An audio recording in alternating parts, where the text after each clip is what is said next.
আজকের প্রথম খবরটা হলো তাপপ্রবাহ সকাল 7:30 থেকে স্কুল।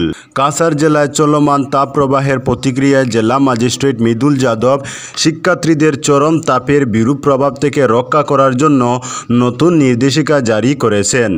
21 সেপ্টেম্বর 2024 থেকে কার্যকর কাছাড় জেলার অধীন সমস্ত বেসরকারি, রাজ্য এবং কেন্দ্রীয় সরকারি স্কুলগুলিকে ক্রমবর্ধমান তাপমাত্রা থেকে শিক্ষার্থীদের রক্ষা করার জন্য নির্দিষ্ট সতর্কতামূলক ব্যবস্থা প্রয়োগ করতে হবে বলে জানানো হয়েছে।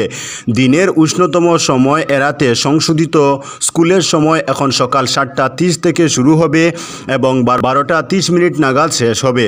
এছাড়া সকালের সমাবেশগুলি শ্রেণীকক্ষের ভিতরে পরিচালনা করতে হবে। স্কুলগুলিকে নিশ্চিত করতে হবে ছাত্রদের সারাদিন পর্যাপ্ত পানীয় জলের ব্যবস্থা থাকতে হবে। শিক্ষার্থীদের এই সময়ের মধ্যে কোট এবং টাই পরা থেকে বিরত থাকার পরামর্শ দেওয়া হয়েছে। শিক্ষা প্রতিষ্ঠানগুলিকে অবশ্যই পরীক্ষা করতে হবে যে সমস্ত ফ্যান চালু আছে কি না এবং শ্রেণীকক্ষগুলিতে ভালো বায়ু চলাচল রয়েছে কি না। বিদ্যুৎ বিভ্রাটের ক্ষেত্রে স্কুলগুলিকে বিকল্প পাওয়ার ব্যাকআপ সিস্টেমের ব্যবস্থা রাখতে হবে। বর্তমান তাপপ্রবাহের মধ্যে শিক্ষার্থীদের স্বাস্থ্য ও মঙ্গল নিশ্চিত করতে এই প্রতিরোধমূলক ব্যবস্থা নেওয়া হয়েছে। জেলা ম্যাজিস্ট্রেটের পক্ষ থেকে বলা হয়েছে, পরবর্তী নির্দেশ না দেওয়া পর্যন্ত এই নির্দেশিকাগুলি অনুসরণ করতে হবে। আজকের পরবর্তী খবরটি হলো তীব্র গরমের জন্য হাইলাকান্দিতেও স্কুল টাইমিং বদল। হাইলাকান্দির জেলা ম্যাজিস্ট্রেট প্রচণ্ড তাপ প্রবাহের ফলে জেলার শিক্ষা প্রতিষ্ঠানগুলির ক্লাস এগিয়ে এনেছেন। শুক্রবার রাতে জারি করা এক আদেশে জানানো হয়েছে যে জেলার সব শিক্ষা প্রতিষ্ঠান সকাল 7:30 থেকে শুরু হবে। এলপি স্কুলের ক্ষেত্রে ক্লাস চলবে 12:15 পর্যন্ত, আপার প্রাইমারির ক্ষেত্রে 12:45 এবং হাই স্কুলের ক্ষেত্রে ক্লাস চলবে 1:15 পর্যন্ত। সরকারি এবং বেসরকারি অর্থাৎ প্রাইভেট স্কুলের ক্ষেত্রেও এই আদেশ প্রযোজ্য হবে। আজকের পরবর্তী খবরটি হলো দায়িত্ব নিলেন কাছাড়ের নয়া ডিসি। দায়িত্ব নিলেন কাছাড়ের নয়া জেলা আয়ুক্ত মৃদুল যাদব। শুক্রবার তিনি বিদায়ী জেলা আয়ুক্ত রোহন কুমার যার কাছ থেকে দায়িত্বভার সমঝে নেন। দায়িত্ব গ্রহণের পর নয়া জেলা আয়ুক্ত এদিন অধস্তন আধিকারিকদের সঙ্গে পরিচিত হন। আর বিদায়ী জেলা আয়ুক্ত রোহন কুমার যা দায়িত্বভার সমঝে দেওয়ার পর এদিনই তার নতুন কর্মস্থল বরপেটার উদ্দেশ্যে রওনা হন। আজকের পরবর্তী খবরটি হলো স্মার্ট মিটারের বিরুদ্ধে করিমগঞ্জে এপিডি সেল কার্যালয় ঘেরাও কংগ্রেসের। স্মার্ট মিটার ব্যবহারের ফলে অত্যাধিক বিদ্যুৎ মাশুল বৃদ্ধির জন্য দিশেহারা রাজ্যবাসী। সরকার তথা বিদ্যুৎ বিভাগের মনগড়া কার্যকলাপে অতিষ্ঠ হয়ে পড়েছেন সাধারণ জনগণ। বিদ্যুৎ বিভাগের বিভিন্ন অভিযোগ এনে স্মার্ট মিটারের বিরুদ্ধে রাজ্য জুড়ে চলছে তীব্র আন্দোলন। সেই আন্দোলনের পরিপ্রেক্ষিতে বৃহস্পতিবার করিমগঞ্জ শহর ব্লক কংগ্রেসের উদ্যোগে করিমগঞ্জের বিদ্যুৎ কার্যালয় ঘেরাও করে তীব্র প্রতিবাদ করেন শহর মণ্ডল কংগ্রেসের কর্মকর্তারা। এদিন জেলা কংগ্রেস, ব্লক কংগ্রেস, যুব কংগ্রেস, মহিলা কংগ্রেস, মণ্ডল কংগ্রেসের কর্মী ছাড়াও সাধারণ গ্রাহকরা কার্যালয়ের সামনে জড়ো হয়ে প্রতিবাদ সাব্যস্ত করেন। রাজ্য ও কেন্দ্র সরকারের স্মার্ট মিটার প্রতিস্থাপন করার বিরুদ্ধে বিক্ষোভ প্রদর্শন করে পরিবেশ সরগরম করে তোলেন আন্দোলনকারীরা। তারা মুখ্যমন্ত্রী ডক্টর হিমন্ত বিশ্ব শর্মার জোট সরকারের স্মার্ট মিটার নীতির তীব্র সমালোচনায় মুখর হন। এদিনের প্রতিবাদী কার্যসূচিতে উপস্থিত ছিলেন জেলা কংগ্রেসের সাধারণ সম্পাদক সাদ্দাত আহমেদ চৌধুরী, আহমেদ শামিল, শহর ব্লক কংগ্রেসের সভাপতি তাপস পুরকাইস্ত, সেবাদলের চেয়ারম্যান সন্দীপ নন্দী, এনএসইউআই জেলা সভাপতি শুভম দাস, যুব কংগ্রেসের রাজন চৌধুরী, বিকি কুরি, মহিলা কংগ্রেসের হেনা বেগম প্রমুখ। আজকের পরবর্তী খবরটি হলো করিমগঞ্জের রাহুল গান্ধীর বিরুদ্ধে মামলা। এসসি, ওবিসি ও এসটির সংরক্ষণ বিলুপ্ত করার হুঙ্কার দেওয়ায় কংগ্রেস নেতা রাহুল গান্ধীর বিরুদ্ধে করিমগঞ্জেও মামলা দায়ের করা হলো।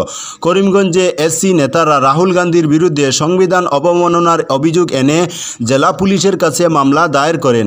এ প্রসঙ্গে রাজ্যে এসসি চেয়ারম্যান, এসসি মোর্চার সেবানেত্রী মুন স্বর্ণকার বলেন, রাহুল গান্ধী আমেরিকায় গিয়ে বলেছেন কংগ্রেস ক্ষমতায় এলে ভারত থেকে এসসি, এসটি, ওবিসি সংরক্ষণ উঠিয়ে নেবেন। তিনি বলেন, এই প্রথম নয়, আগে রাহুল গান্ধীর বাবা রাজীব গান্ধী, ঠাকুমা ইন্দিরা গান্ধী এবং Jawaharlal Nehru SC, ST, OBC নিয়ে অপমানজনক মন্তব্য করেছেন। একইভাবে রাহুল গান্ধীও মন্তব্য করেছেন। তাই রাহুল গান্ধীকে ভারতের এসসি, এসটি, ওবিসিদের কাছে ক্ষমা চাইতে হবে।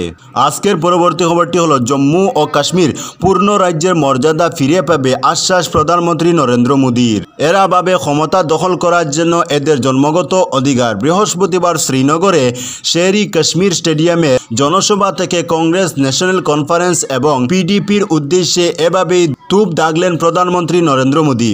ওই তিন দলের বিরুদ্ধে জম্মু ও কাশ্মীরের তরুণদের হাতে পাথর তুলে দেওয়া এবং রাজনৈতিক স্বার্থে ব্যবহার করে তাদের ভবিষ্যৎ নষ্টের অভিযোগ করেছেন প্রধানমন্ত্রী। একই সঙ্গে জম্মু ও কাশ্মীর পূর্ণ রাজ্যের মর্যাদা ফিরে পাবে বলেও এদিন আশ্বাস দিয়েছেন তিনি।